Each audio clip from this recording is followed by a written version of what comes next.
আমার খবর। কালীপুজোর চাঁদাকে কেন্দ্র করে চাঞ্চল্যকর ঘটনার সাক্ষী রইল শিউরি। অভিযোগ, রাস্তায় অবরোধ করে সেনাকর্মী ও তাঁর স্ত্রীকে বেধড়ক মারধর করল একদল যুবক। ঘটনায় ইতিমধ্যেই অভিযুক্তকে আটক করেছে পুলিশ। সূত্রের খবর, দুবরাজপুর থেকে সন্তানকে ডাক্তার দেখাতে শিউরি এসেছিলেন ওই সেনাকর্মী এবং তাঁর স্ত্রী। বড়বাগান এলাকার কাছে প্রায় 10 থেকে 12 জন যুবক তাঁদের গাড়ির পথ আটকায়, কালীপুজোর জন্য চাঁদা দাবি করে। সেনাকর্মী জানান ডাক্তার দেখে ফেরার পথে চাঁদা দেবেন, কিন্তু সেই কথা মানতে নারাজ যুবকরা।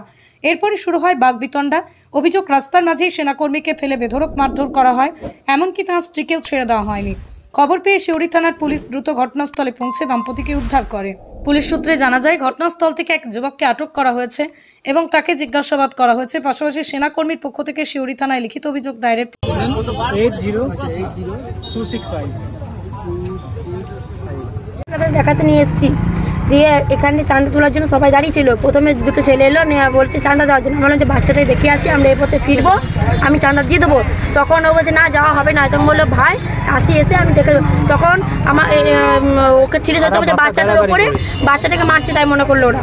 নিয়ে বা সবাই মিলে ওকে ধরে নিয়ে গিয়ে ওখানে ফেলে 10-12 জন মিলে মেরেছে। আমার ফোনটাকে ভেঙে দিয়েছে আর আমার হাত থেকে এই আঙুলটাকে টেনে ছিঁড়ে দিয়েছে। আমার হাত আঙুলটা নড়ে গেছে, পুরো ব্যথা হয়ে গেছে, ফুলে গেছে আঙুলটা আমার। এটুকুই হয়েছে। আমার বাচ্চাটাকে মারারও প্ল্যান করেছে ওরা।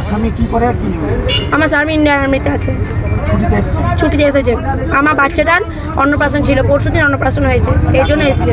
রাজপুরের কাছে যাচ্ছিলাম, এরা 10-12 জন ছেলে আছে এখানে চাঁদা আদায় করছিল।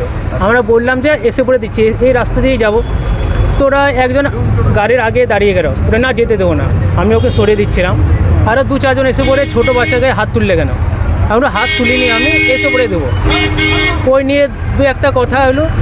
আমার ওয়াইফ ছিল, এর গায়েও হাত তুলেছে, ছোটো বাচ্চাদেরকেও মারার চেষ্টা করেছে। আমার সঙ্গে এর মা ছিল, ওই মাকেও হাত তুলেছে, ফোনটা ভেঙে দিয়েছে। দেখুন ফোনের এই অবস্থা। চাঁদা তুলছিল,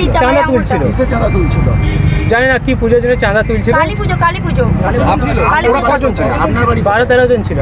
দুবরাজপুর বনহরি, এখানে হেরাজদুল্লাহকেও দেখানোর জন্য এসেছিলাম। দুবরাজপুর থেকে আসছিলাম।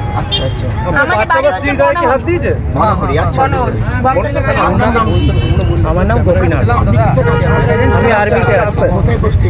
আমার জম্মু কাশ্মীরে। আপনি কি মিলিটারি? হ্যাঁ, আমি আর্মিতে আছি। আর্মির কিসে আছে? আর্মিতে আছি, মানে সিআরপিএফ না আর্মি, ইন্ডিয়ান আর্মিতে। বলছি আমি টোটো চালক, ঠিক আছে। ওনারা চাঁদা করছে, অটোর পেছনে আমি আছি, ঠিক আছে। দুটো ছেলে এলো, চাঁদা তুলছে, ঠিক আছে। ওনারা এসে বলে চাঁদা লাগবে। দিদি বললো আর দাদারা বললো যে আমরা রিটার্ন আসছি হারেসতুল্লার কাছে, যেমন ডাক্তার হয়েছে, ঠিক আছে। তা আমরা রিটার্ন আসার সময় দেবো। এবারটি আমি পেছনেই দাঁড়িয়ে আছি, তা কত তর্ক বিতর্ক চলছে। আমি নেমে দেখলাম যে কী হয়েছে দেখি। তারপরে দিদিকে একটা ছেলে হঠাৎ করে গাল দিয়ে দিল, একটা খিস্তি করলো বড়ো, খুবই খারাপ খিস্তি। তা দিদিরা তখন জুতো খুলে দেখাতে লাগলো, ঠিক আছে। তখন দাদারা কিন্তু চুপচাপ বসেই আছে, উনি কেউ কথা বলে না। দিদিটিকে একটা ছেলে হাত তুললো প্রথম, তারপর দাদারা সহ্য না করতে পেরে উনি নামলো, ঠিক আছে। তারপর দাদা একটা ছেলেকে হাত তুললো, বাকি 12 থেকে 13 জন ছিল, ওনারা কিন্তু সবাই হাত তুলেছে ও দাদাটার ওপর। হ্যাঁ, ও দাদার ওপর প্রায় তো হয়েছে। সবাই দেখে, আপনারা দেখেন, আমরা দেখি, সবাই দেখি। ঘটনায় এলাকায় উত্তেজনা ছড়িয়েছে, পুলিশ তদন্ত অব্যাহত।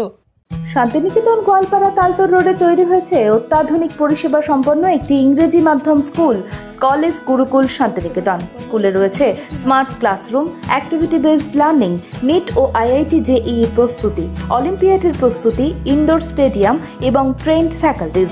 নার্সারি থেকে দ্বাদশ শ্রেণী পর্যন্ত ভর্তি চলছে। প্রথম 100 জনের ভর্তির ক্ষেত্রে বিশেষ ছাড়। বিস্তারিত জানতে যোগাযোগ করুন 9609039000 এই নম্বরে।